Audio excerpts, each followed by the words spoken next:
I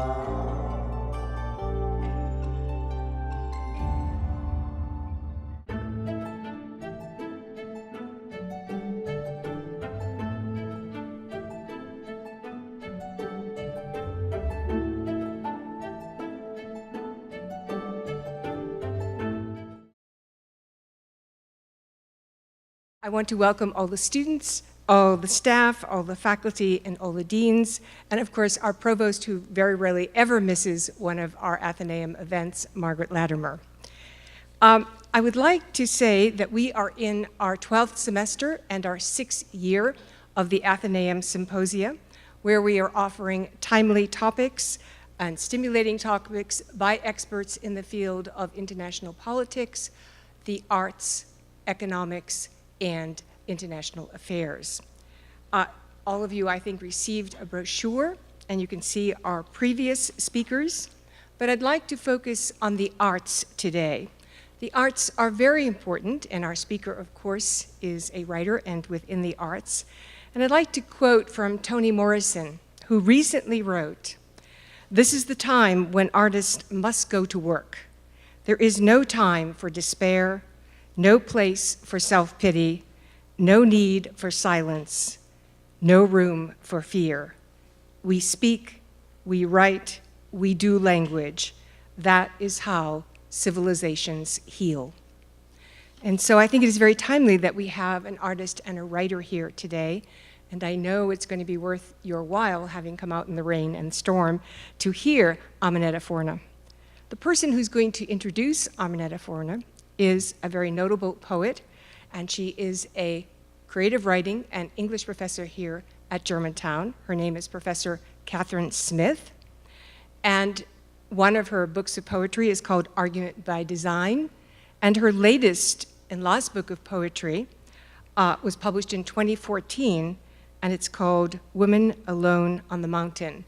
I thought it was very fitting to have a poet introduce another poet and writer today as part of our Athenaeum. Thank you very much, and please give a warm welcome to Professor Catherine Smith.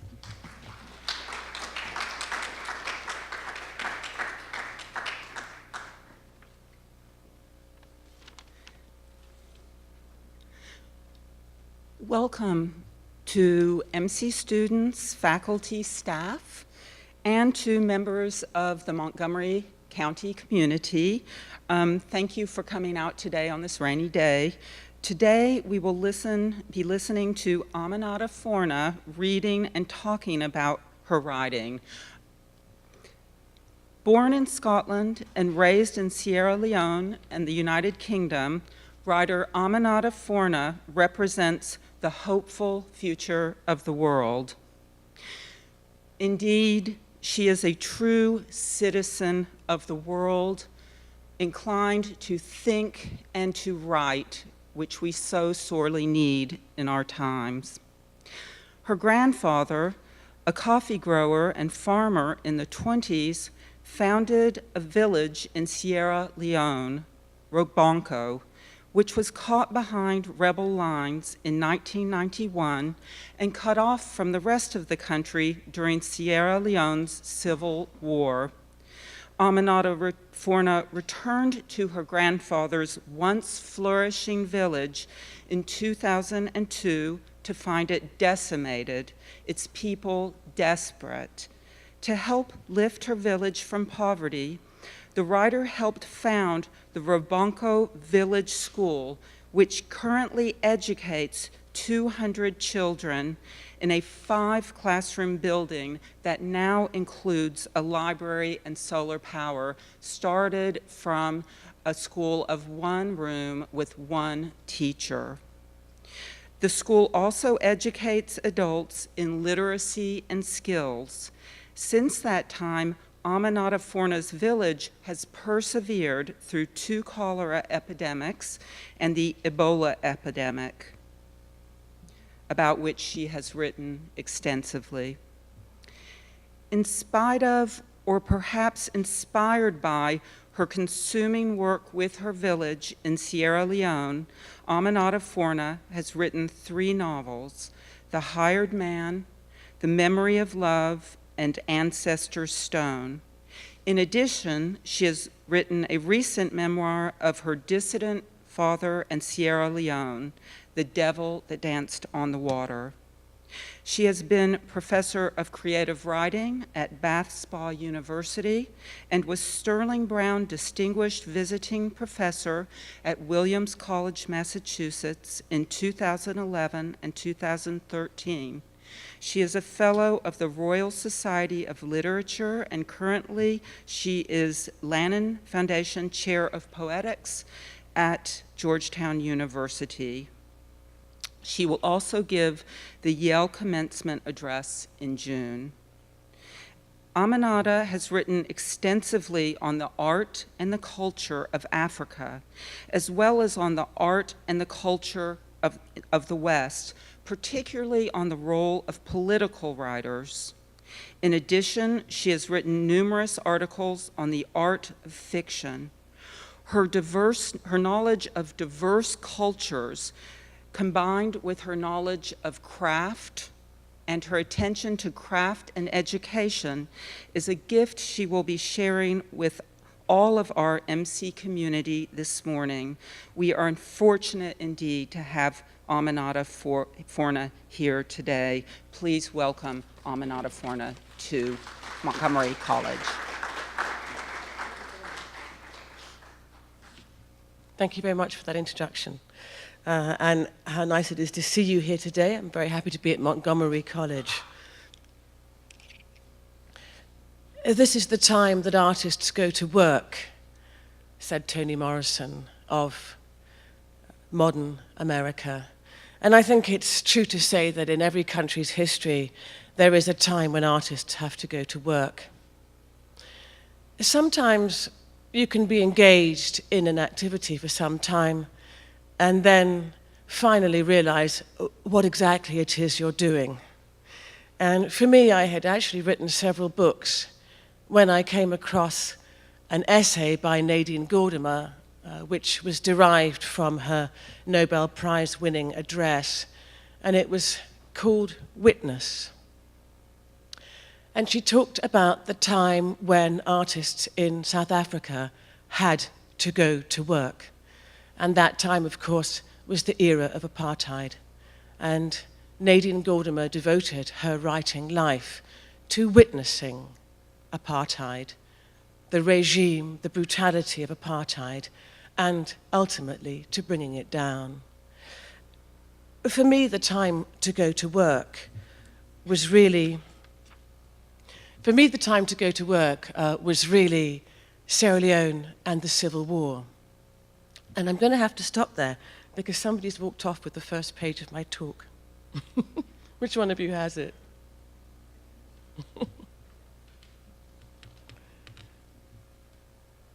Headed Montgomery College talk. One of you's got it. There we are. Panic over. Thank you. We've had to ad-lib for that long. For Sierra Leone and for me, the time for artists to go to work was when our country imploded. In fact, it was even earlier than that, I suppose, but at that point I was only a child. It was really when the first tentacles of oppression began back in the 1970s, when for some people it became evident that the country was headed down a path from which we might not return. And one of the people who foresaw where the country was heading was my father, not an artist, but a political activist, and for many years of my life, a political prisoner. He was an amnesty prisoner of conscience between 1970 and 1973. But he basically, for most of my childhood, my father was in and out of prison, and we lived under the eye of a regime which saw him as a political enemy number one. My writing life since then has been devoted not just to witnessing what took place in my country, but also examining a broader question. And the question is, how does a country implode? How does a country like Sierra Leone, which when I was growing up was so full of hope, was so peaceful, turned into a country that, to many people now in the West, is associated with images of brutality, people with arms hacked off, piles of bodies, a terrible war. How does a country go from one place to the next in such a short time? And beyond that, there are questions related to that that have come to interest me. And I'm going to talk today about how a country implodes, but I'm also going to talk today about dictatorship and how dictatorships arise. Because in the case of Sierra Leone, in the case of so many countries, I've gone on to write about Croatia, those two elements are linked. Professor Ali Moghadam, the Iranian-born psychologist, has written a book called The Psychology of Dictatorship. I came across it a few months ago. And when I read it, I thought, this is fascinating. From an artist's point of view and from a psychologist's point of view, we've both identified and seen certain patterns arising. One of the things that Moghadam talks about is the conditions which allow a dictatorship to arise. And one of them is political uncertainty. In Sierra Leone, in the 1960s, following independence, there was a period of political uncertainty. Many countries in West Africa, across Africa, in fact, were moving towards a one-party state. The nearest countries and most recent, Ghana and Senegal. A dictatorship to rise also requires the support of the elite. And it requires the speedy destruction of all opposition voices. Now, I'm going to read you two passages from The Devil That Danced on the Water. The first, about the notion of witness and why it matters. And why all of us, even when you are a small child, can bear witness to what is happening in a country. Things don't always make sense at the time, and so much of what happened in the 1960s and 70s to my family didn't make sense at the time. Writing The Devil That Danced on the Water was an excavation of all of that, of putting the pieces together and figuring out not just what had happened to my family, but how that linked to what happened to the wider community, what happened to the country, and how it took us down the path to war. I'm not a political analyst. I'm a novelist. I am an artist. But this is what artists do from our own perspective. All my life I have harbored memories, tried to piece together scraps of truth and make sense of fragmented images. For as long as I can remember, my world was one of paralleled realities. There were official truths versus my private memories, the propaganda of history books against untold stories. There were judgments and then there were facts, adult stances and the clarity of a child's vision.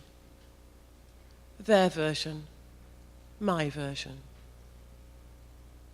There were times, a summer holiday or a few months, when I lived my childhood as a seamless dream where time ebbed like the tide and there was nothing to break the rhythm. But for the most part, that was not so.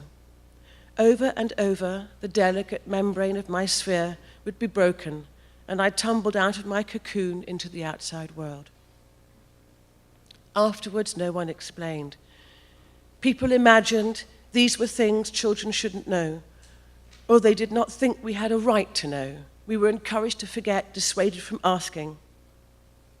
Gradually, I learned to spy. I eavesdropped on adult conversations, rifled hidden papers, devised lines of questioning, and I began to build onto my fragments layers of truth. As I did so, I discovered how deep the lies went. I grew older, became a journalist, and made a living using the skills I spent my childhood honing.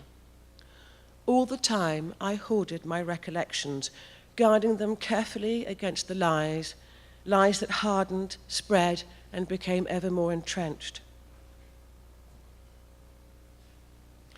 Yet, What use against the deceit of a state are the memories of a child? In the African oral tradition, great events and insignificant moments, the ordinary and the extraordinary, are notches on the same wheel. They exist in relation to each other. The little occurrences are as important as the grand designs. The threads are the texture of truth that separate man-made myth from fact. They are the testimonies, the words of history's eyewitnesses.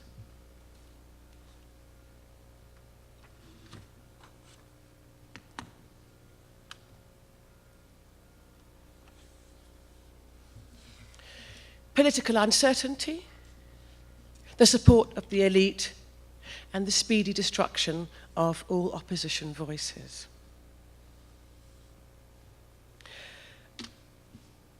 My father would be imprisoned for 3 years between 1970 and 1973, but in that time, many things would take place. The state control of the press, the control of the army. The head of the army would be accused of treason and executed. The control of the police.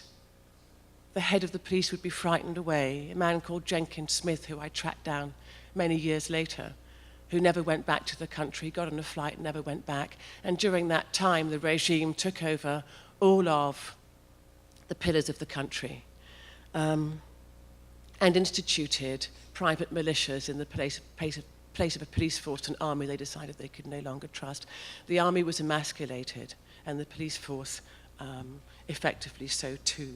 Instead, we had people called the Red Shirts, who were the private guards, young men drawn from the slums, drawn from the poor areas, and they become the private bodyguards of the Prime Minister, President-to-be, President for life to be. We got to know them. Sometimes we got to know them very well indeed. They terrorized members of the opposition, but also the ordinary people. This is a story from the summer of 1970, just before my father was arrested, when the Red Shirts were rising, and the regime was in the in the place of consolidating its power. I'd gone to the marketplace with my stepmother, my new stepmother, and she and I had our differences. I'd gone to the marketplace, and I'd actually got separated from the family. We were doing our weekly shop, and we were all carrying things behind her. I think I was carrying a chicken. And somehow, because I was a child and prone to daydreaming, I had got separated from the rest of the family, and I was searching for them. I came across a crowd of people, and they were watching something, as, you know, in marketplaces people are wont to do. I suppose I thought maybe it was a performer or something. I pushed my way through the crowd, and this is what I saw. In the middle, a man was on the ground. He had both arms around a telegraph pole, and he was scuttling like a crab as he tried to avoid the kicks of another man. His feet were bare. His rubber flip-flops lay in the dust by the feet of the crowd among discarded leaves of paper. His clothes were torn and stained. The man doing the kicking cursed, hissing spittle through his teeth. He wasn't doing a very good job. He kept on missing because his target was moving so quickly, and for a moment at one point he was very nearly unbalanced and fell on the ground himself. Both of them were not very much beyond their early 20s. The attacker wore a red shirt. I'd seen plenty of fights before, but this one was different. People in Sierra Leone didn't usually wait for an invitation to intervene in a fracas. Once I'd seen a man hit a woman a tight, hard rap with his knuckles across her face. He was wearing a ring, and a spring of blood welled up below her eye. The market women nearby, who up until then had been resting on their haunches over their baskets, sprang to their feet and began to upbraid him loudly. His wife joined in, telling anyone who'd listen why he was no good. He stalked away, swaggering like a cat, but retreating all the same, while people queued to inspect the shiny welt across his wife's cheekbone. This time, nobody moved. I could see 2 uniformed soldiers in the shade of a tree. One of them even had a rifle, but neither of them did anything. This time, a new man entered the fray. He was dressed exactly the same as the other man in a red t-shirt and a pair of old shorts. He strode up to the man on the ground, still limbo dancing in the dirt, coming at him from the opposite side so the man didn't see him. He swung back his foot and gave a terrific kick which landed on the side of the man's face. I heard the crack. The hurt man's scream died abruptly. His jaw must have shattered. He stopped wheeling around and began to whimper, crawling towards the onlookers. For an instant I saw his fear and tears, and his face all skew-whiff and broken. I sometimes, when I was researching The Devil That Danced on the Water, and I was trying to figure out the sequence of events, and I was trying to put together the timelines of what had happened in the country and what had happened in our lives, and I got a very good tip from a writer who had also written a memoir, in fact, of South Africa and her parents who had been political activists. The writer was Gillian Slovo. And she'd written a wonderful book called Every Secret Thing, which I highly recommend. And I went to see her, and I said to her, well, you know, the events of my childhood took place when I was so young. I have a lot of trouble remembering the sequence of things. And she gave me a really great tip. She said, you know, every time you get a memory, write it down and put it into, what do you call those boxes? Yeah. And so what I did was I put each year, right, and I could figure out, well, I could, because we'd been in and out of the country. Every time my father went to prison, we'd gone to Britain, and of course my parents had divorced, and then there was my stepmom. So I could often figure out roughly what year this thing happened in, the event I remember, like the one I've just read. So I would write the memory down to my fullest ability, and then I would slip it in the box behind the year. If it was with my mum, then it was this. If it was my stepmom, then it was that year. If we were in Sierra Leone, if we were in Scotland, if we were in London. And gradually I put together a chronology of events. And I put together, in fact, 3 chronologies. I put together a chronology of the country, right? All the political events from the early mid-60s, really, all the way through to 1975 when my father was killed. And, in fact, on a little bit later. But I put those together. And then I put together a chronology of my father's life. All the things that had happened to him. And then I put together a chronology of my life. And when I put the 3 chronologies on top of each other, I saw that everything that had happened in my father's life had been dictated by what was happening in the country, and everything that happened in my life had been dictated by what was happening in my father's life, which of course in turn had been dictated by what was happening in the country. Sometimes we believe, and it's easy in a country like this one, in a large country with a long history of democracy, to believe that politics doesn't affect our lives. Because in a very big country with deeply entrenched institutions, it can sometimes be quite hard to trace those lines, to see exactly how what is happening at a macro level affects what is happening to you at a micro level. In a small country with a short history of democracy that's in turmoil, it's quite easy to see that. And I was able to see that, and I was inspired to write my first novel called Ancestor Stones. And Ancestor Stones, which I don't think I'm going to be able to read from today because I'm going to talk about the memory of love. But Ancestor Stones really came out of that tracing paper chronology, mapping on to people's lives, how politics and history affects the individual. The story, in brief, is an account of lives lived by four sisters, each who are born of the same father but different mothers within a polygamous family. And they are telling the stories of their lives to their niece who has come back to the country in the wake of war. And the stories, the characters in the book are Asana, who grows up in a sort of almost pre-colonial Sierra Leone, certainly in a very early colonial period, and whose life is lived in the old traditional way, relatively free from outside influence. And then comes Mariama, who grows up in the missionary era, and whose mother and family are converted first to Islam, and then Mariama is converted to Christianity. And then comes Hawa, who grows up in the colonial period of the 1930s and 40s, when the country is being exploited for gold and minerals by the United Kingdom. And then come the stories of Sarah, who grows up in the pre-independence and independence era, one of the people whom Wole Soyinka called the Renaissance generation, the people who came of age at the same time as their country. So Sarah has a completely different experience, both of colonialism, which by that time has become more paternal, but also she's the first one to travel to the West. The future of the country is left in the hands of her generation. And she's the first person in her family to try to grapple with what exactly democracy means to the country. Because, of course, Britain may have introduced democracy to its colonial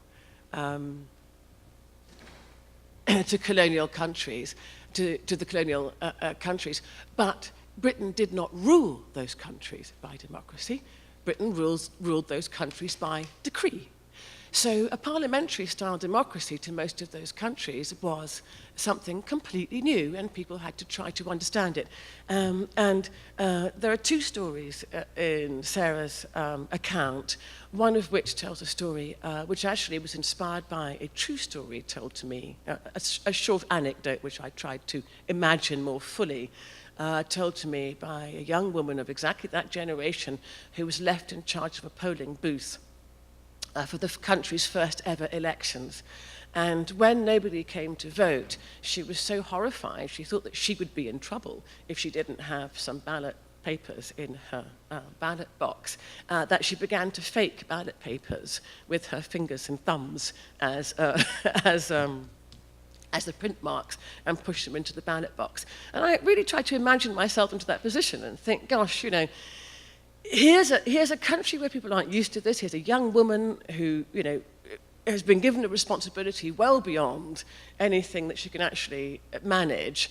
And she sees the process of democracy, but not the point of democracy. And later on, Sarah, the character in the book, goes out onto the streets in the last democratic elections before the country finally implodes into war. And she goes out onto the streets, as indeed very many women who are of middle age and older, and who were the ones who brought in the election, unfortunately an election the results of which would be overturned by military intervention shortly afterwards. But it was they who went out onto the streets and faced off the young men, the army, and brought in the election results. So there was this trajectory of a life lived in a new democracy, understanding the democratic process and bringing it home to a country. The book I wrote after the memory of, after Ancestor Stones, but which had been gestating for some time. With me, you know, people say, how long did it take you to write? And I very often say, well, you know, 3 years and a lifetime. Because I think about books for a very long time before I start writing them. And the memory of love came from a couple of places. I remember sitting in a restaurant. Wow, it must have been in the early 2000s, because I was writing The Devil That Danced on the Water. And I was talking to a friend of mine from Argentina. And I was telling her about The Devil That Danced on the Water, which I was then in the process of putting together. And she talked to me about the dirty war in Argentina. She's a little bit older than me, but more or less the same age, and had grown up during the 1970s and had witnessed what had happened during the dirty war in Argentina, the disappearance of thousands of people. And she talked about her father, who had been an academic at the university, and how through all of this, all of these disappearances and imprisonments and self-imposed exiles, her father had somehow skated through it all and had ended up occupying a very senior position at the university. And she said that the question of how he had succeeded professionally so well when everybody else around him who had stood up to the regime and stood up to what was going on had paid the price, had, when she grew up, begun to trouble her deeply. And she said to me, she looked at me and she said, you know, I had to ask the question, how can it be? Well, Ali Moghaddam, the psychologist, the author of The Psychology of Dictatorship, talks about a culture of silence, how a rising dictatorship imposes a culture of silence. For me, there were three kinds of silence in Sierra Leone. There's a silence that to me just is a matter of cultural expectation. We're not a country, a people necessarily given to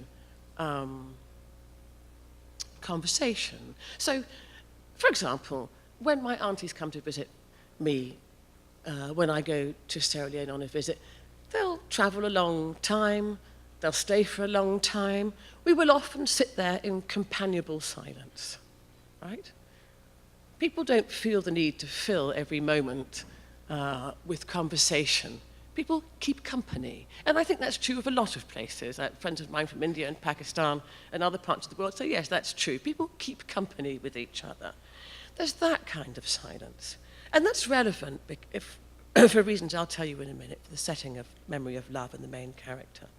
And then there's the silence of oppression. The silence that Ali Moghaddam is talking about, the culture of silence that a dictatorship imposes. And then, in a country that has been at war, or where many dreadful things have happened, there is a third kind of silence. There's the silence of trauma. There's the silence of people who are so traumatized, they cannot speak of it. The Memory of Love tells the story of a psychologist, a British psychologist, who goes to Sierra Leone in the wake of war with every intention of helping. And he finds helping more difficult than he imagined. He can't break through this culture of silence. The first silence, because people are simply not used to talking to therapists. And one of the things that, when I had the idea for the book and I was thinking about it, I had a friend who was a psychologist in Sierra Leone, and I became, as I did more research, I got to know a psychiatrist there very well. And I said, I can't really imagine Western-style therapy working very well here. Because, if any of you have ever been to a therapist, the way in which therapists use silence. They go silent in order to draw out their client. But in a country where people are quite happy to sit in silence, and a country in which many people are actually waiting for the doctor to tell them what to do and make suggestions, it struck me that if a therapist went silent, so too would the client, patient. Just wait for the therapist to say something, and you would be locked into a waiting game that could go on forever. So that was one kind of thing I was dwelling on, is how really does Western-style psychology translate onto another culture.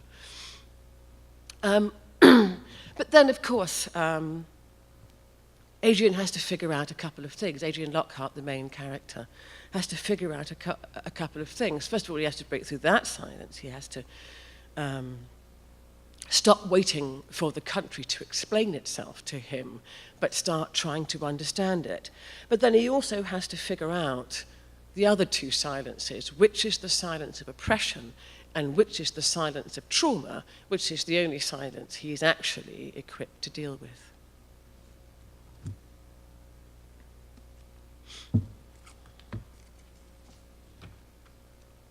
Adrian Lockhart early on meets a Sierra Leonean surgeon who is one of the other protagonists of the book, called Kai Mansaray, and the two develop a friendship. And it is Kai Mansaray who is able to help Adrian unlock some of the questions for which he's looking for the answers. But this is an early meeting of Adrian and Kai. In this country there is no dawn, no spring or autumn. Nature is an abrupt timekeeper. About daybreak there is nothing in the least ambiguous. It is dark or it is light, with barely a sliver in between. Adrian wakes to the light. The air is heavy and carries the faint odour of mould, like a cricket pavilion entered for the first time in the season. It is always there, stronger in the morning and on some days more than others.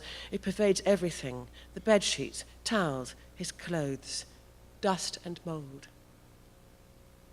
Outside his window, somebody is talking in a loud voice. He has no idea what they are saying. For a moment, his mind drifts with the thought, to be surrounded by languages you don't understand, of how it must in some ways be like being deaf.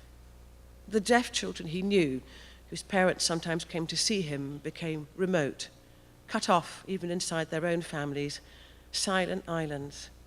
By the time they were diagnosed, the damage to the relationship with their parents and siblings was done.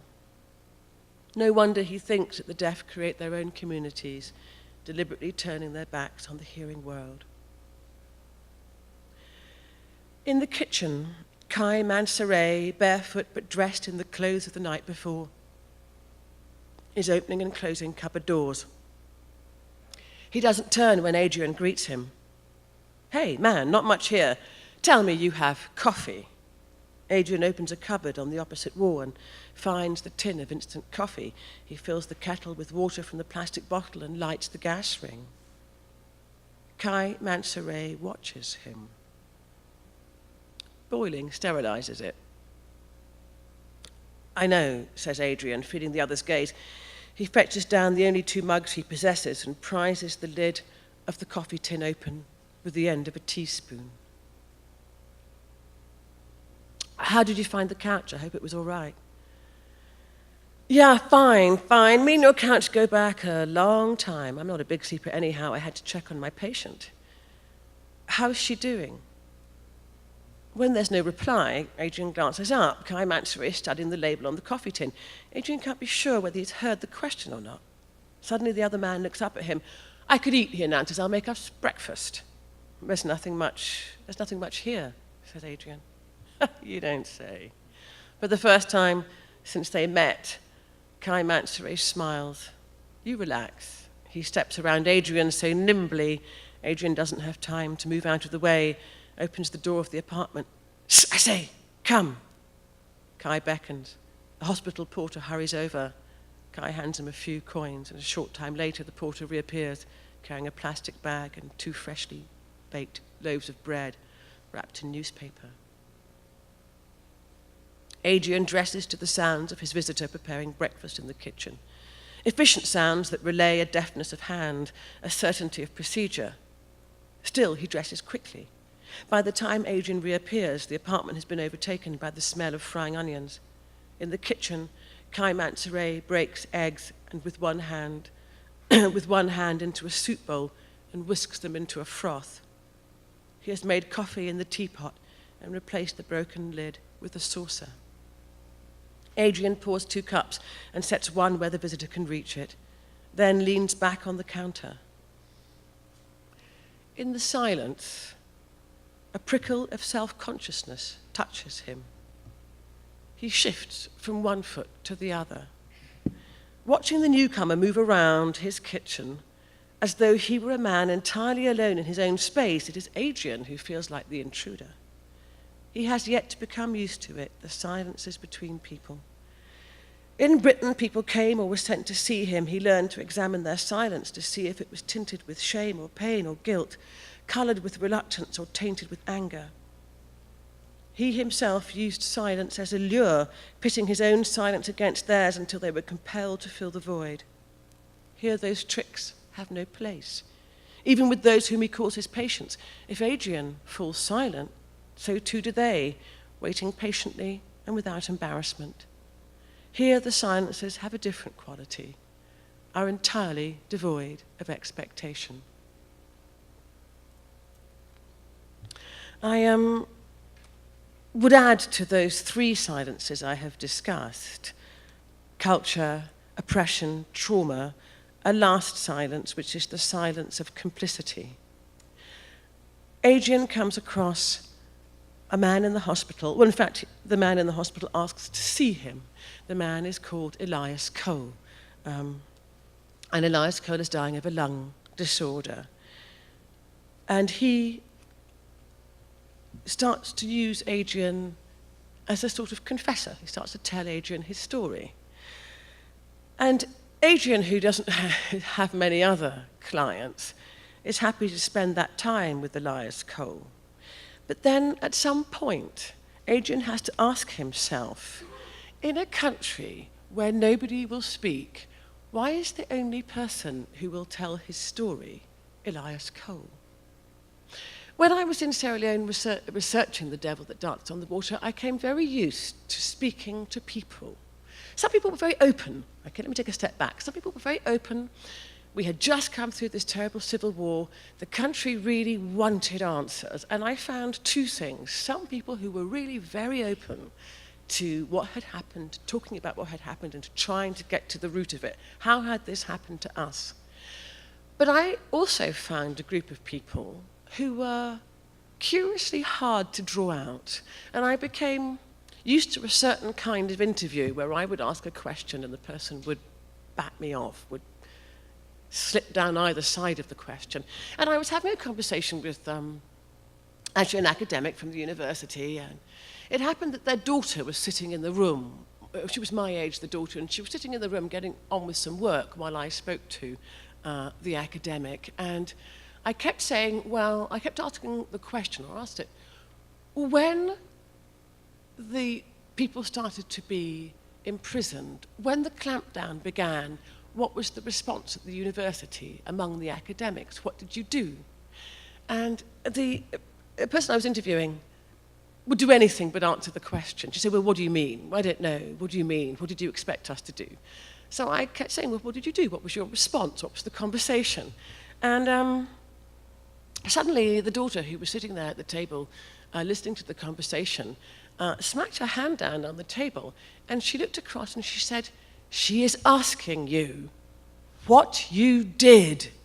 What did you do? And later on, I became friends with this young woman, and I realized that she was carrying with her a great shame about the fact that her parents had quite palpably not done anything. And she spoke to me about it several times. And then she told me that she had spoken to her father about it, and she had asked him the question privately, why didn't you do anything? When it started, why didn't you do anything? And he said, when I had 5 children, I couldn't. I did it for you. And I thought to myself, though I didn't say it, I thought to myself, my father would have said the same thing. I had children. I had to. So I tried to think myself into the psychology of the person who says nothing and try to figure out at what point actually supporting a regime is different from complicity and acquiescence. Other writers have tried to have asked the same question. When does silence become acquiescence? When does acquiescence become complicity? And how is that separate from support? But more than that, I wanted to know what the story was that people tell themselves when they have done something. What is the story people tell themselves? When the worst has happened, what do you tell yourself about what you did? And I think people all have their own accounts for their behaviour. And Elias Cole certainly has his. So I'm going to read a little bit from The Memory of Love, and then I'll round off and we can have a discussion.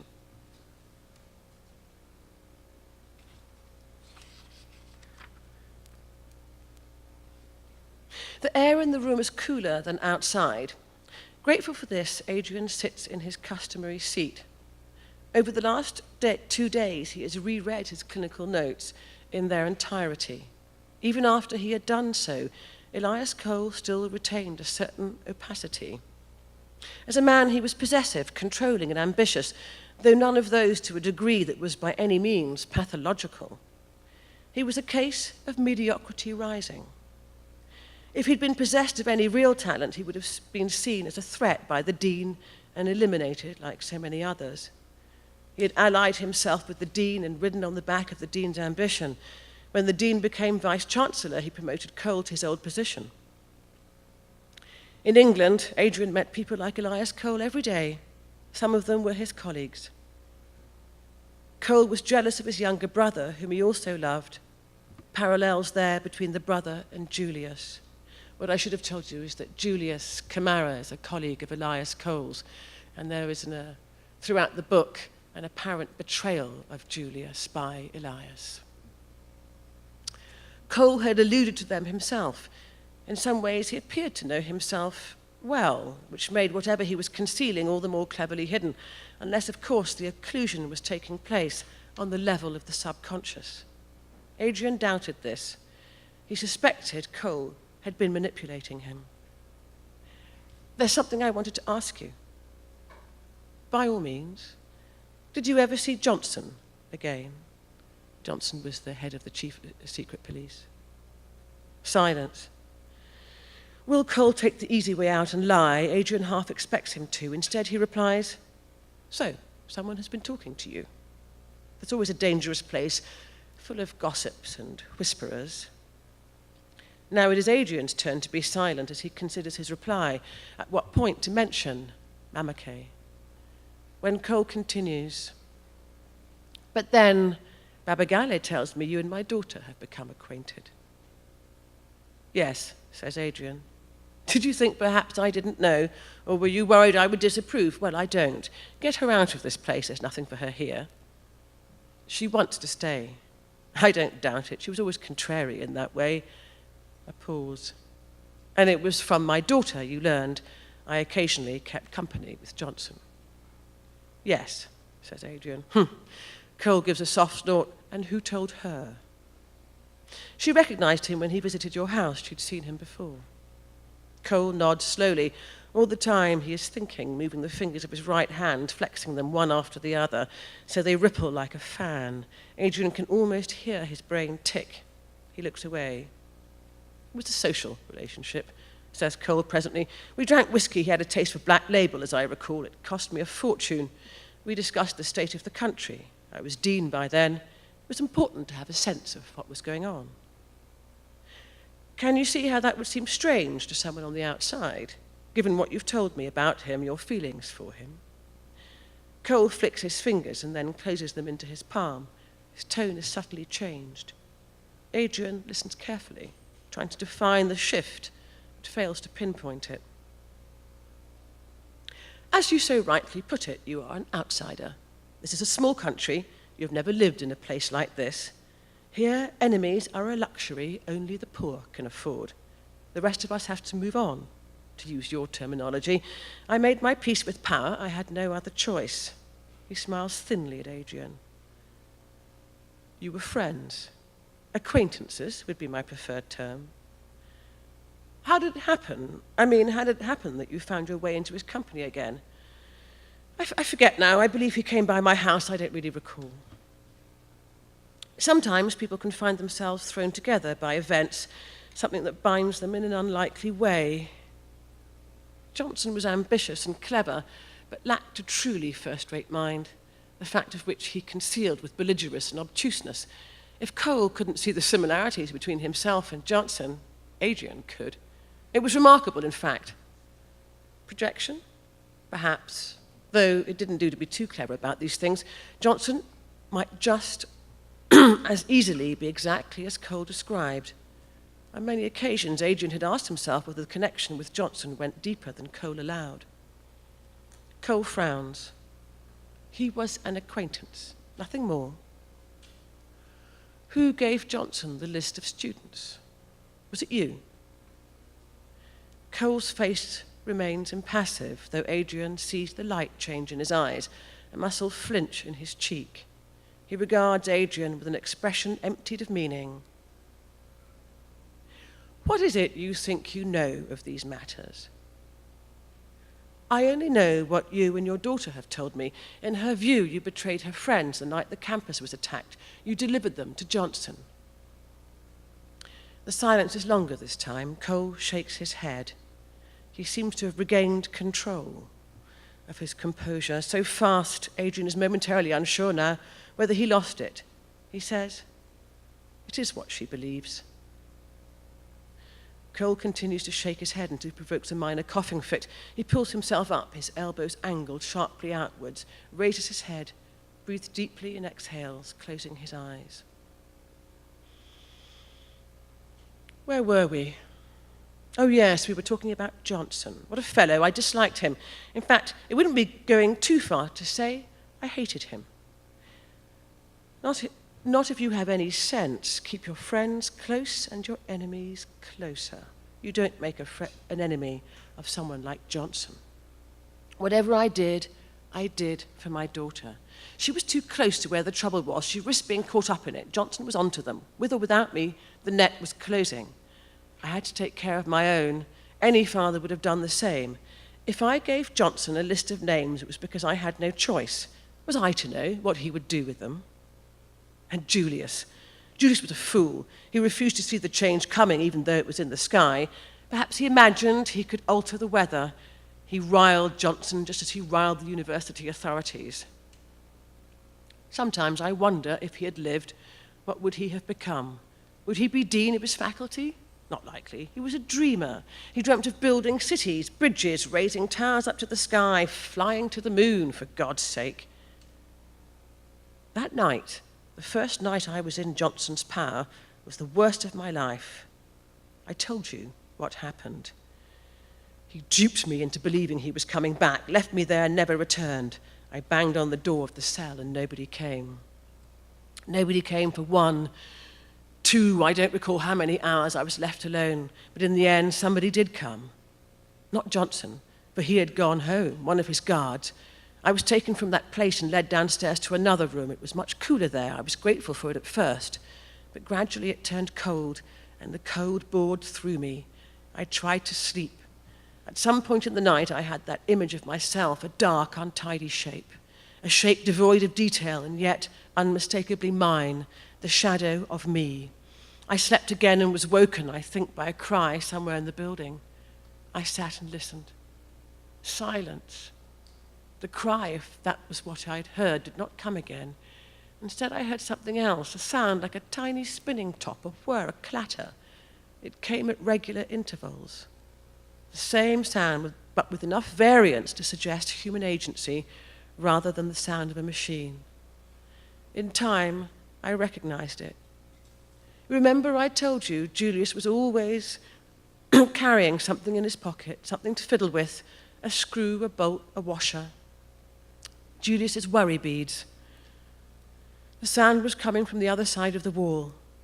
I heard coughing. Julius. I listened. I knocked.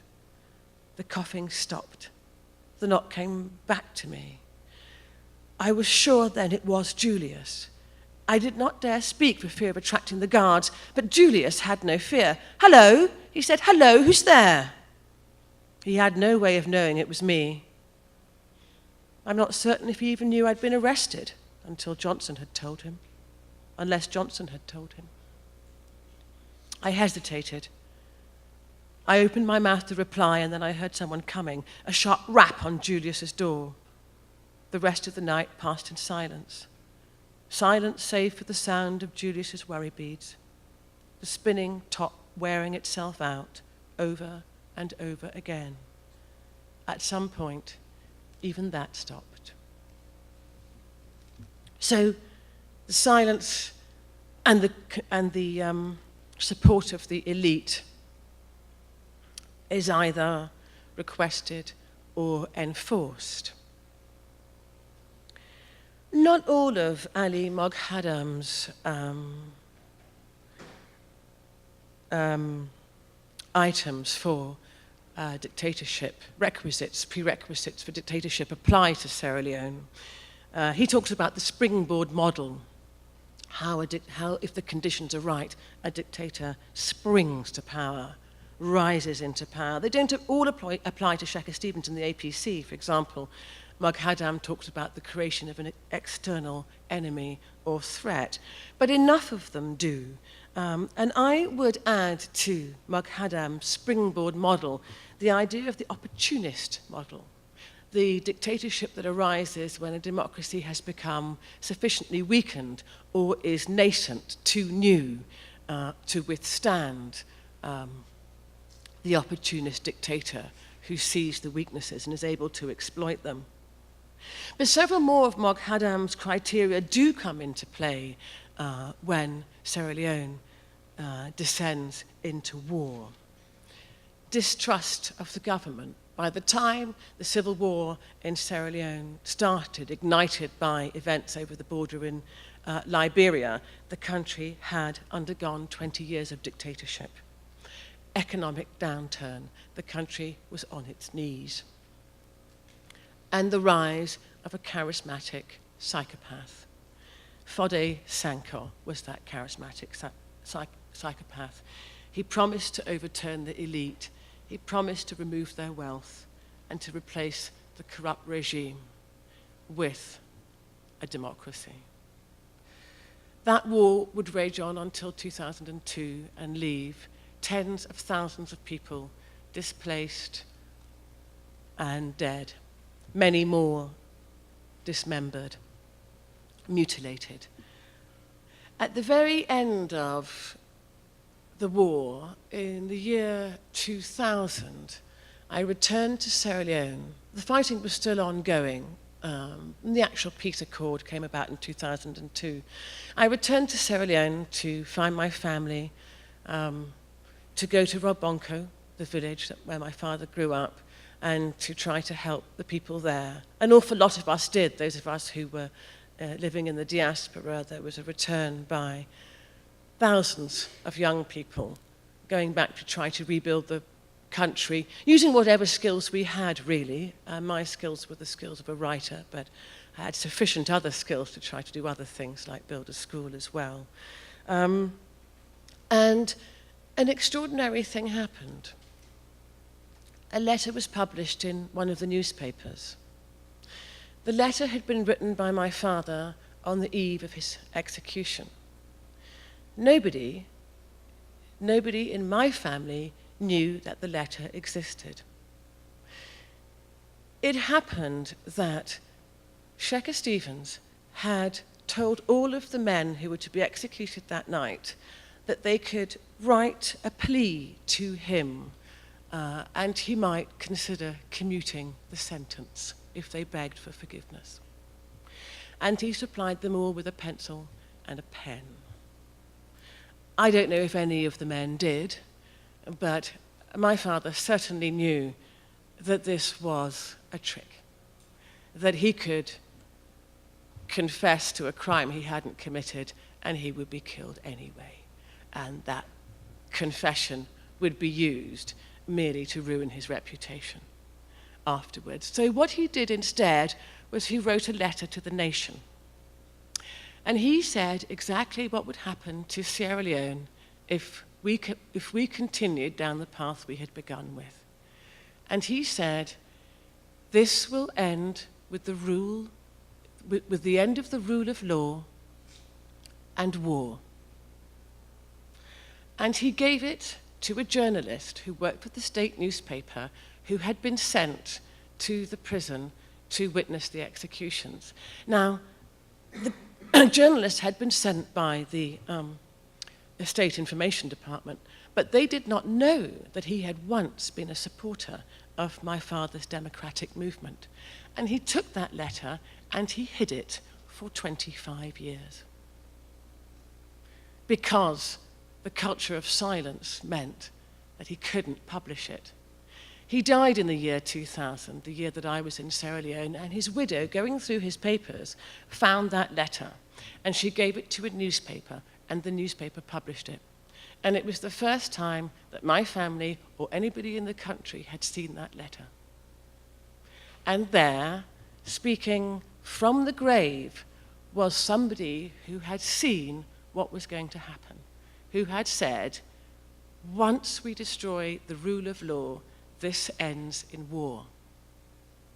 And I think if one thing has motivated me to continue writing, and I have set a book about in Croatia, looking at exactly the same thing. How did civil war come to Croatia? If one thing has motivated me to continue writing, it is this. If one person could see it, if one person could see it coming, why can't we all see it coming? Thank you.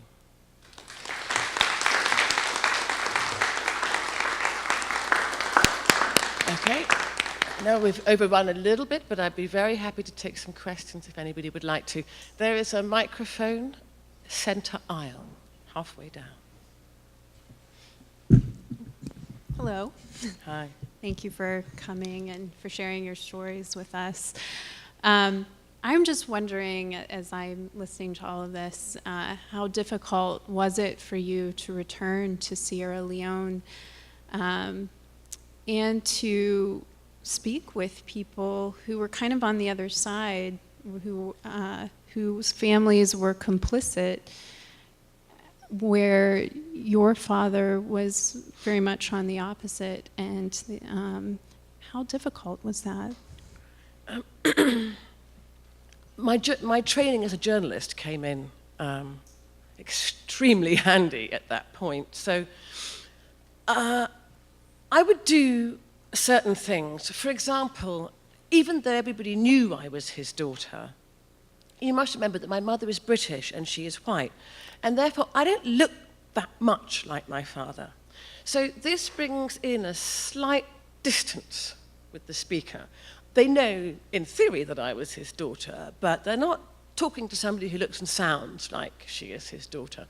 So I knew that, and I also always referred to my father in every interview as Dr. Fauna. I never said my father, which increased the distance. So what happened was that it enabled me to go into a mode that was slightly more professional. But also, what it did was, because it created this distance, the people I was speaking to didn't think I knew as much as I did know. And therefore, I was able to manipulate that situation into persuading them to reveal facts that they thought they were revealing to. Do you know what I mean? There's a sort of double think going on. They felt they were revealing to an objective third party, even though they were actually revealing to somebody who was very close to events. But of course, the thing that I discovered was that people, this was like going to South Africa after apartheid. No one was going to openly support the regime that had just brought us to that point, to civil war. So people were much more like Elias Cole in the book. They were eliding, they were covering, they were just moving, shifting facts around. A phrase I became extremely wary of was when somebody began a conversation with me and they'd say, "Of course, I was a great friend of your father's." And as soon as they said that, a big flag would go up, because I'd often think, that's funny, because he never mentioned you. So, I did certain things to keep myself at a distance, to keep a distance between us. I was, by that time, a journalist with 10 years' experience at the BBC. So even though this was my personal story, I had a pretty good control of my emotions. But no, it wasn't easy. It was pretty tough. I didn't discover how tough until a couple of years afterwards, when I look back on it. Hello. My name's Kelly Rudin. I teach world history, and I'm on the verge of tears, but I'm going to try to get this out. Recognizing that all countries have different histories and different backgrounds and different systems. In this country right now, we have almost a surplus of words. Well, we do have a surplus of words being used in many, many, many different ways, being interpreted in many ways, and in a way that equals silence. So, what do you think that would be the most important lesson for young people or people trying to mentor young people should know about the concept of silence in a country where talking constantly is the norm and might potentially lead to danger? I've lived in this country now for nearly 2 years, and it is true that there is a great babble, a political babble, which has almost created a silence in itself because it's so impossible, so very hard to sift out the facts and to cut through the babble. And I think, you know, I talked to a political analyst the other day who was a very high-level advisor in Hillary Clinton's campaign. And I was describing what happened in Sierra Leone, and I was describing what happened in Croatia, and I was talking about Ali Moghaddam's book. And she was very interested, and I said, you know, we have to be very, and I said, it's really interesting to me being here at this time and watching one of the greatest democracies in the world shake, right, shake.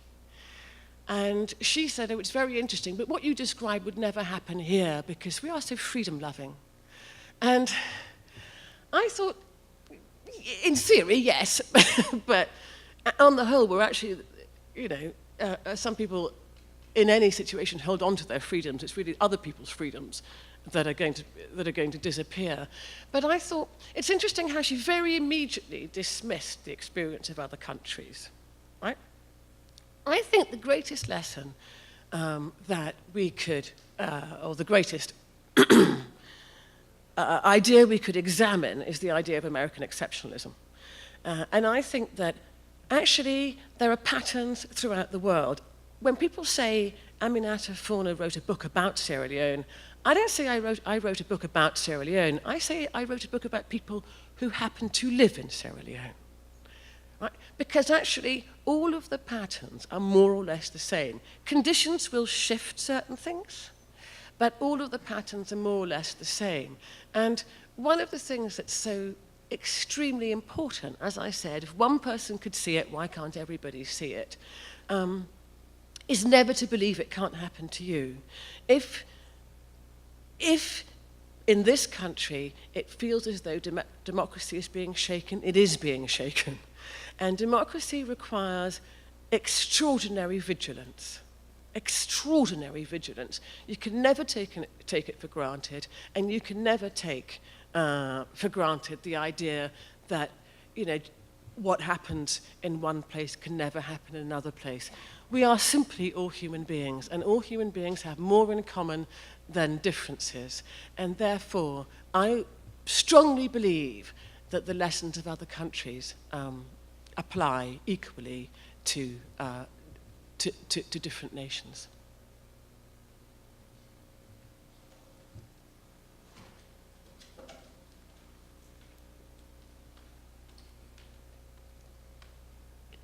Hello. I am, well, my family is actually from Sierra Leone. Welcome. And my grandmother has told me a lot about the war and the history, and she herself faced a lot of adversity when it came to the Civil War. She was almost killed. And I guess what I would like to ask you is, up to this day, there's still a lot of that silence in the country. it's still, I recently went back last year, and the country is still in a really distraught place, and it's still like overcome with this silence, and nobody thinks it necessary to speak up about what's going on in their governments or in their communities, or, you know, to enforce any kind of change.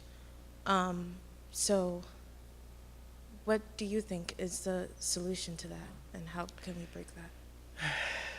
Were that it was that easy. I'm sorry about your family and their experiences in the war. They were sadly all too common.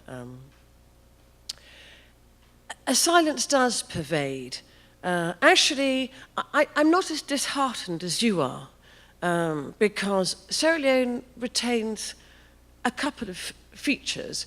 It actually does have an extremely vibrant press, and a press that has stood up over and over and over again. You know, I mean, I'm not in the country, but nor are you, but you're on social media, aren't you?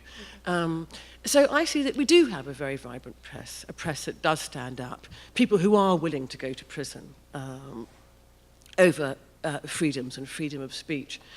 There is a silence about what happened, you know, the second silence that we're talking about, the silence of oppression, of trauma.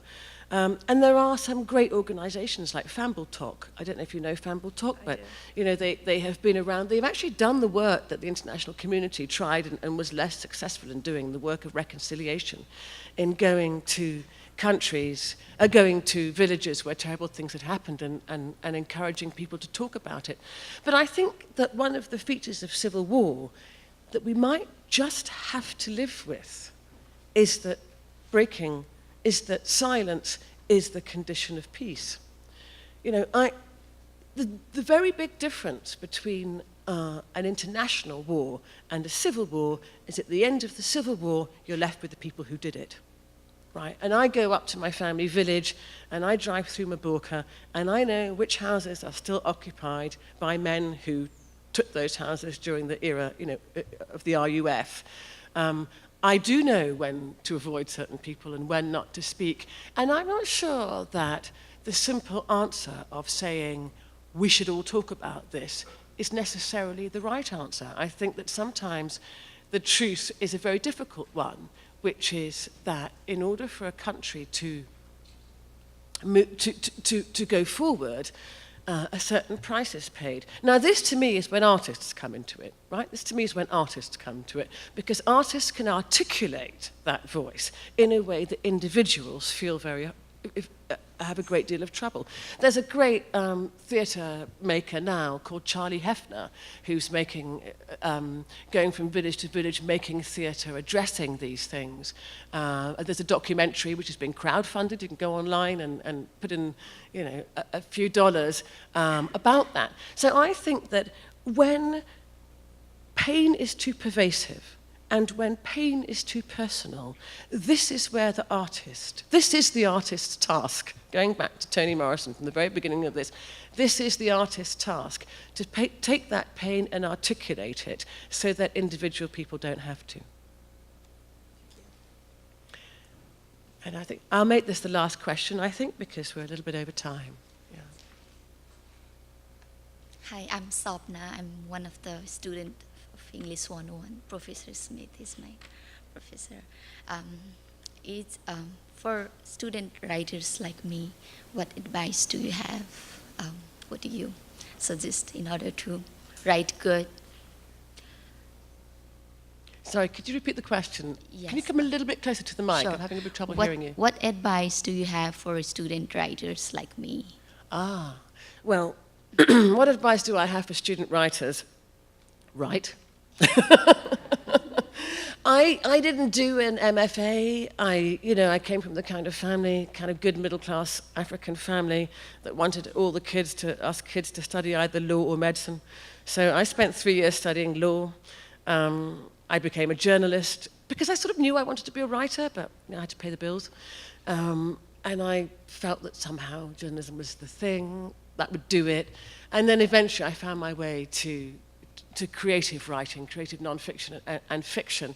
In all that time, I don't think people have to go and do MFAs. I learned it all at the coalface.